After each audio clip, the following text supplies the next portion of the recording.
You're listening to the Biz Babes with Soul podcast with your host, Melody Spencer, a show where female entrepreneurs get radically honest about life and business.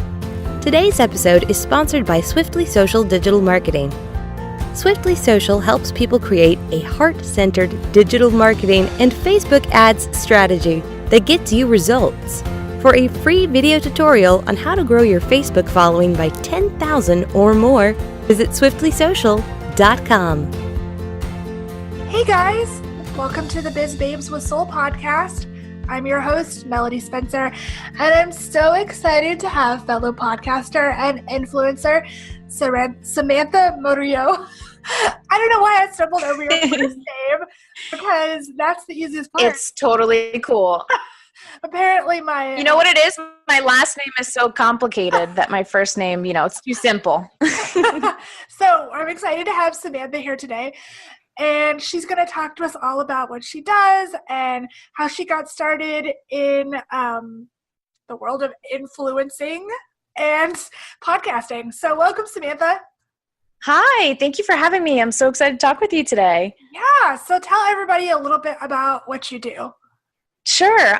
So right now I am an influencer. My main platform is Instagram, but I'm also a vlogger. So I post weekly vlogs on YouTube and Facebook, kind of just about what I do during the day and, the fun things I do during the week. And on the side of that, I help people with marketing strategies during the day. But I also have my podcast, which is Sazonadita. So I'm pretty much in the tech industry as much as possible. And in terms of the social media side, I definitely did not start off doing that at all, but that's just a quick gist of what I do now. So how did you get started doing what you're doing? It kind of just, I hate to say it kind of just happened, but I was actually in the field of healthcare administration. And so I got my bachelor, just for some background. I got my bachelor's at Rutgers University, and I got my bachelor's in public health. So that was great. Public health is like my passion, and I still am very passionate about public health. And then I decided to go and get my master's in administration. So with a focus in healthcare, but about managing people and employees and payroll and all that balance sheet, all that fun stuff that everyone hates. I'm actually, unfortunately, very good at it. So I graduated from grad school, and I realized that the field of administration for healthcare was very, very competitive. And even though I had experience, and I had, some experience, apparently not enough, compared to my colleagues, that I was kind of struggling with that. And I got a position in sales. And then I got a position in marketing within a hospital system. And I reached out to some of my fellow colleagues from the program. And I found out that about 80% of the people that I used to be friends with are not in healthcare anymore. And that was shocking. Yeah, that was shocking to me because, in that program, the master's program, it was 2 years. And before that, most of us were in school for 4. So it's 6 years of our life. And a lot of people can't find a job or anything like that. So at a loss, I kind of found whatever I can do. And usually the first introduction into most fields is sales or marketing. And that's kind of the first step. If you don't have any real experience, I automatically went to sales. I found out I was very, very good at marketing and doing marketing strategies for people and kind of seeing their branding and what they can do to take them to the next level. And that's kind of how I ended up here. It was a friend of a friend recommended a media company that I connected with. And so I help people do marketing strategies during the day. I use my Instagram as a example of this is kind of the color scheme I go with. This is how much I post. This is what I do. This is the links I have. Kind of a different way to reinforce your brand. So that's how I got into the whole world of social media. But, it was kind of nerve-wracking starting out because I just didn't know. I'm like, oh, my God, healthcare is such a quote-unquote stable field. Yeah. You'll always have a job somewhere.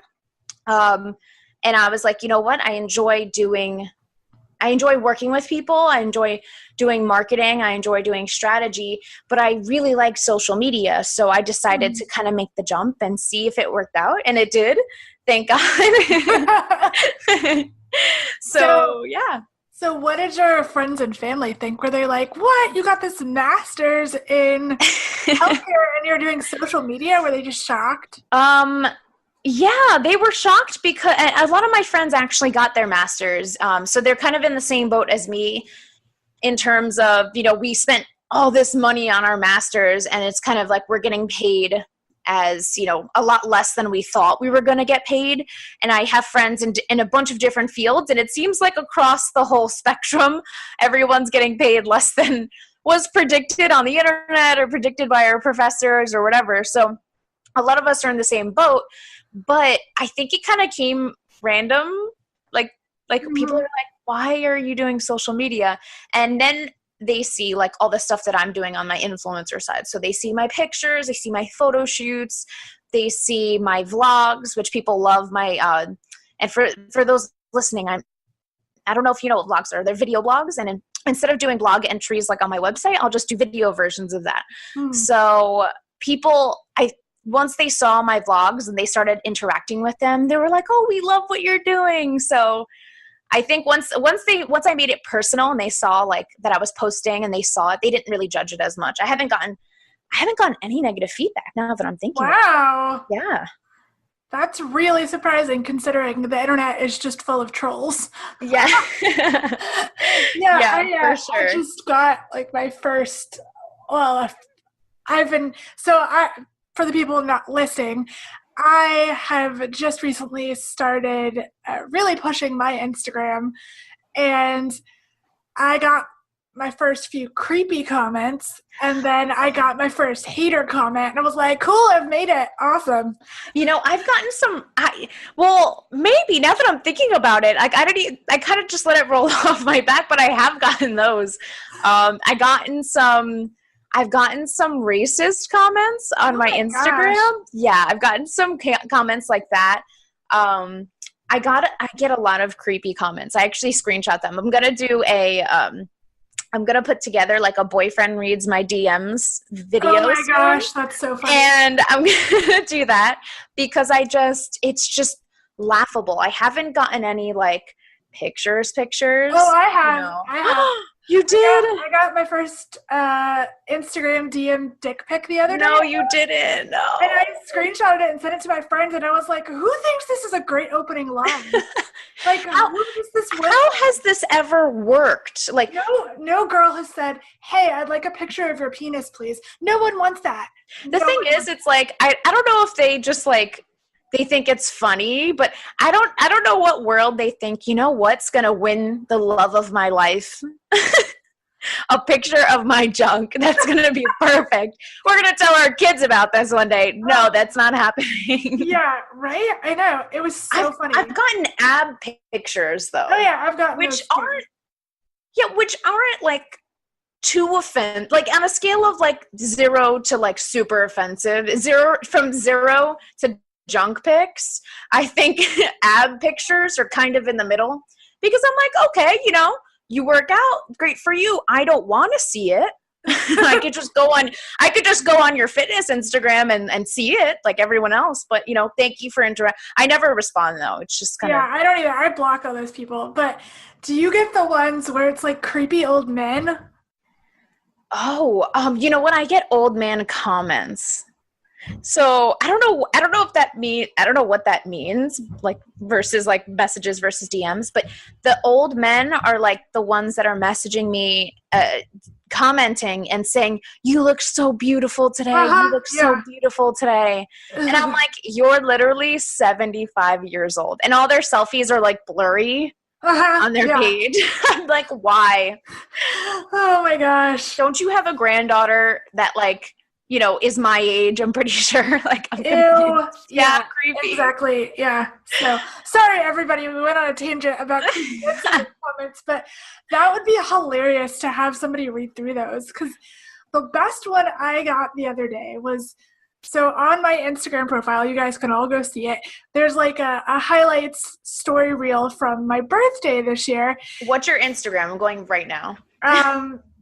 MG Spencer 10. Okay, perfect. And And so there's like pictures and videos and stuff from my birthday. So my girlfriends and I all went to this farm that my friend owns, and we stayed there all weekend and we drank wine and played with animals and just chilled out, and it was like the best birthday.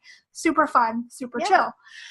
So we were all a little tipsy, and we were walking around the farm and we were petting one of the horses, and one of the horses is blind. Aww. And my friend was petting him, and the girl who owns the farm was like, well, be careful. Sometimes he bites because he can't see and he thinks like your fingers are carrots. Oh. And like he doesn't mean to bite you, but he just does. And we were like, hey, to our friend Dana, we were like, hey, I think that horse is going to bite you. And then he bit her boob. Not very hard. So we have a video of How her. does that even happen? So we have an Instagram video of her reaction after it happened, which is hilarious. So I got a comment the other day, person I don't know, creepy dude, who just said, I wish I was that horse that bit your boob. Oh God, that's so elaborate.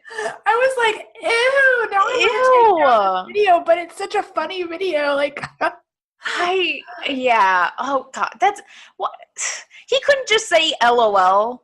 Like right. He couldn't just put like an emoji. Oh God. So I screenshotted it and sent it to my friends, and they were like, ew. That's so creepy. Oh my gosh. Anyway. Oh my God. That's hysterical. So what other exciting things have happened to you as an influencer?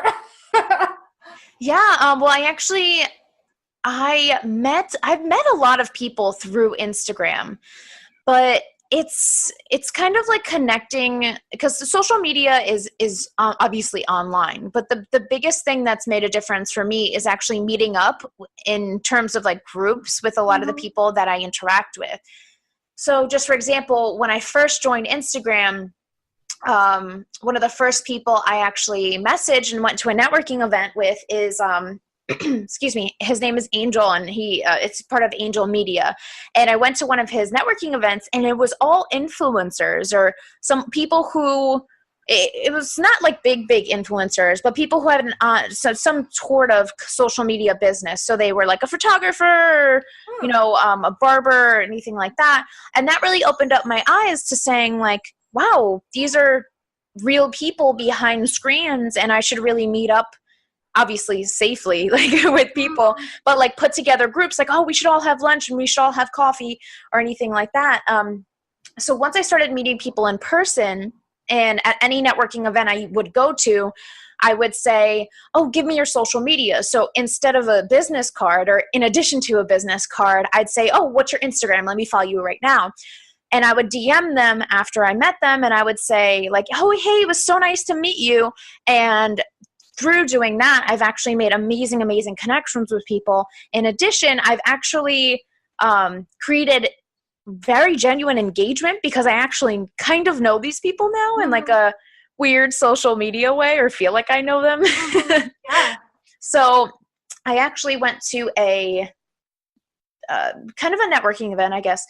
And I found out a bit about it through social media. And through social media, I was posting and everything like that, and it was based on Instagram. So I go to this event, and I was going to do a humanitarian trip to Puerto Rico. And there was a panel up, and I said, my start was actually as a public speaker, so I'm not afraid to like speak up. So I stood up because it was a panel about volunteering.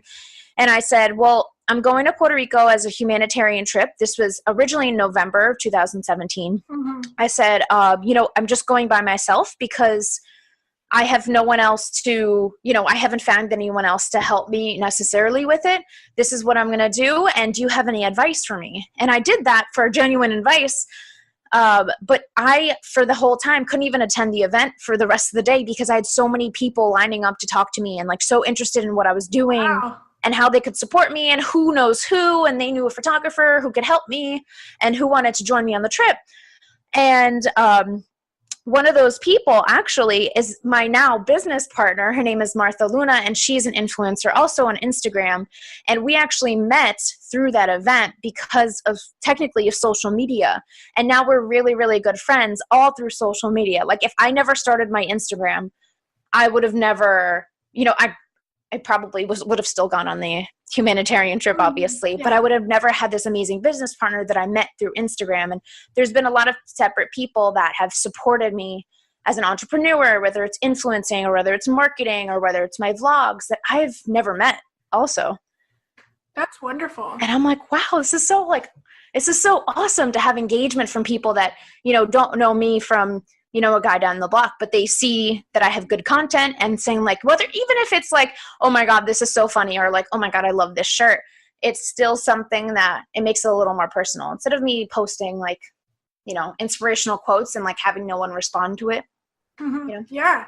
So let that be a lesson to you guys that are listening, that it's still about personal connection, whether it's online or in person or both. Like, you just need to make connections with people and speak up for yourself, because you never know what's going to happen if you just ask for help, or you just ask somebody who you think would never say yes to an invite to coffee or to help you plan something, because they could totally say yes and you could have this amazing opportunity.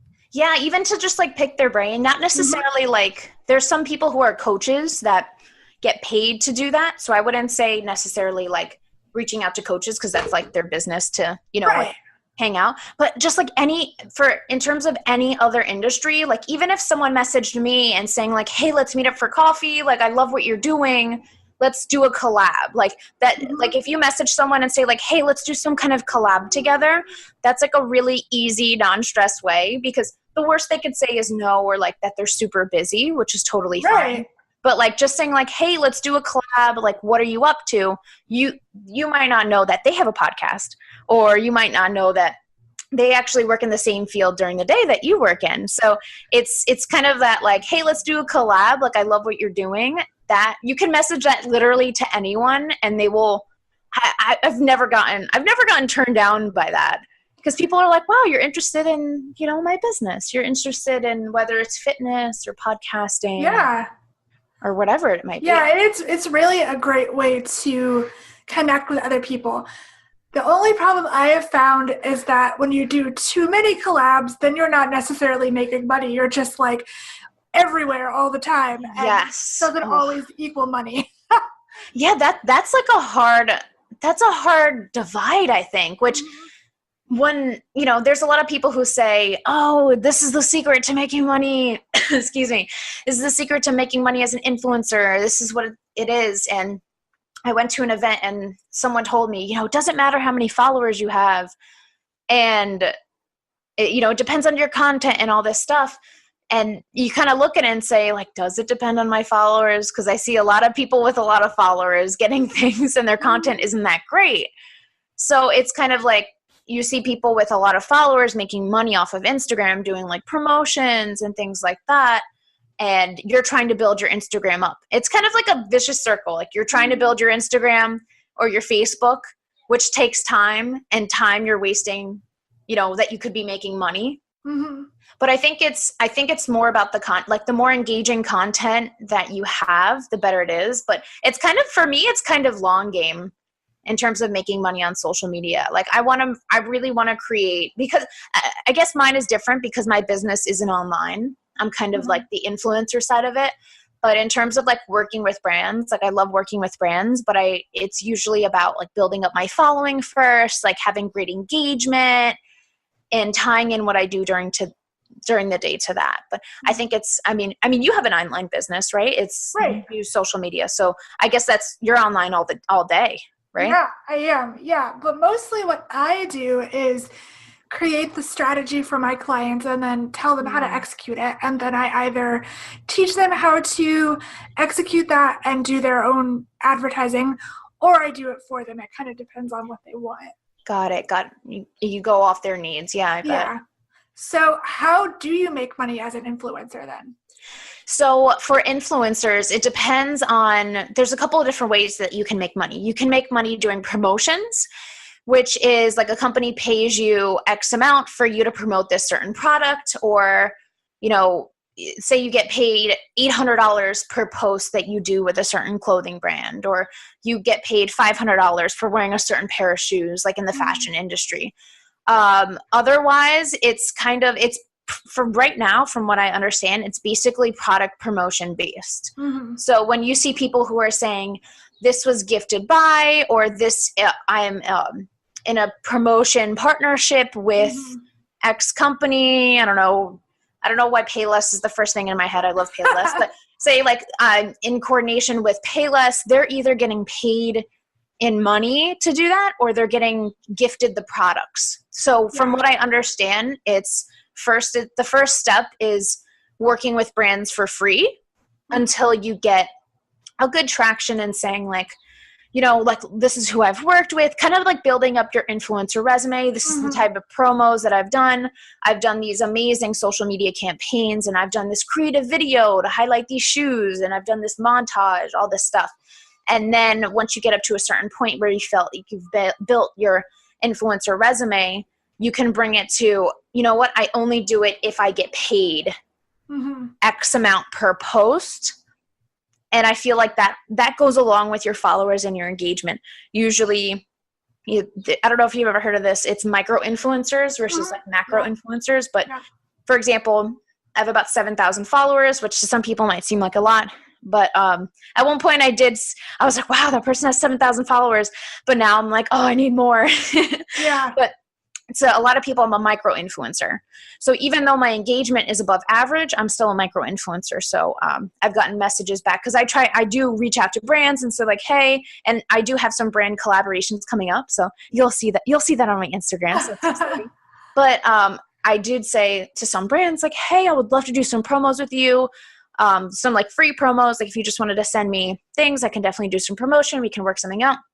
And they've said, oh, I'm sorry, we only work with people who have 35,000 followers or up, which I get, which is totally fine.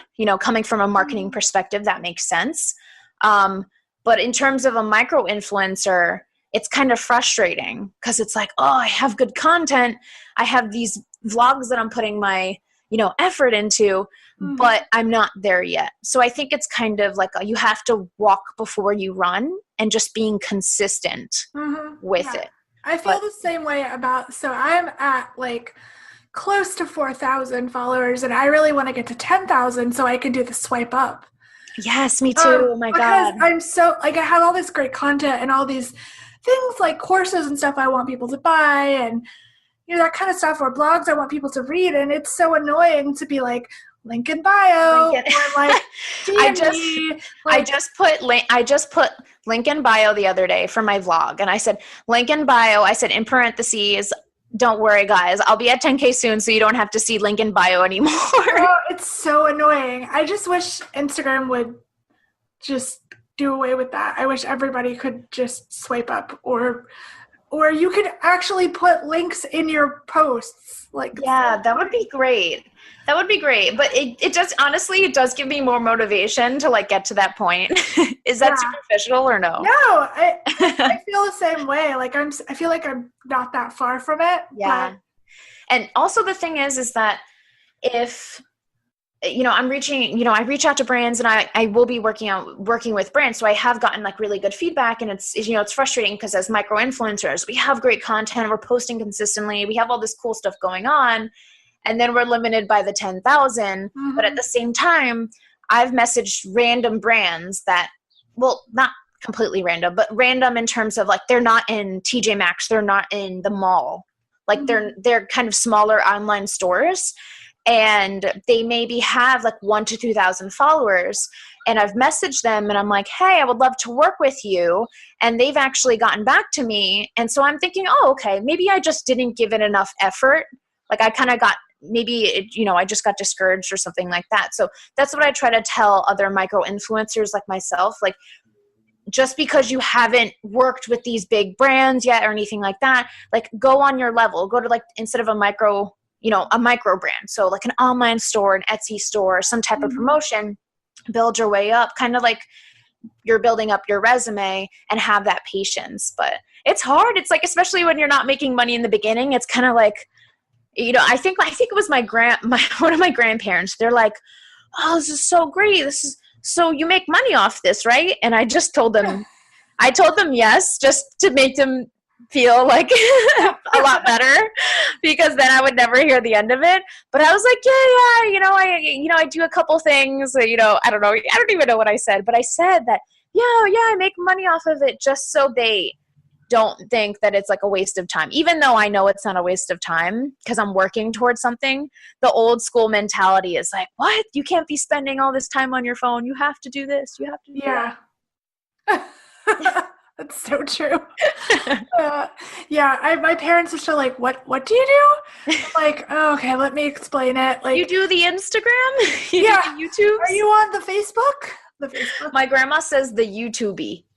Like, she puts an extra E. But I have to say, my grandma is, oh my God, I'm blanking on her age. She's definitely a senior citizen, obviously. But she is more active on Facebook than me and my younger sister combined. I'll see her posts first online. And a lot of baby boomers say, or Gen, one of the Gen X, whatever generation, they'll say like, oh, millennials are always on their phones. And I'm like, my response to that is always like, my grandma is on her phone more than me, and I have an online platform that I am an influencer, and she's on her phone more than me, and she knows how to FaceTime, she knows how to text, emojis, all this stuff, even GIFs. She sends me GIFs. I'm like, how do you even know about GIFs? So the older generations are like keeping up with us. I'm like, wow. I've had to tell my mom and my grandma to get off the phone and actually talk to me in person. And I'm like, shouldn't it be reversed? I'm confused. But I like that. It's like cool that the older generations are getting involved in social media. Like, they have their little online groups and all that stuff. I'm like, oh, this is so great. Yeah, that's awesome. Well, this has been so much fun, and I'm so glad we were able to talk, and I hope you guys enjoyed our hilarious conversation about influencers and weird things online. I'm sure all of you can relate. So how can people find you if they want to get in touch and maybe work with you? Yeah, of course. My Instagram is Samantha Murillo Speaks. So it's Murillo Speaks. And my website's my name, so samanthamurillo.com. That's probably the easiest way to look me up. So all my branding is my name. So I made it kind of easy for people. Yeah, that is easy. Well, thank you so much, Samantha. This has been so much fun. Thank you. It was so great to talk to you. All right. Thank you, guys. We'll talk to you next time. Bye. Thank you for joining me for the Biz Babes with Soul podcast. Don't forget to like, subscribe, and share with your friends. To learn more about me, Melody Spencer, and the show, please visit swiftlysocial.com.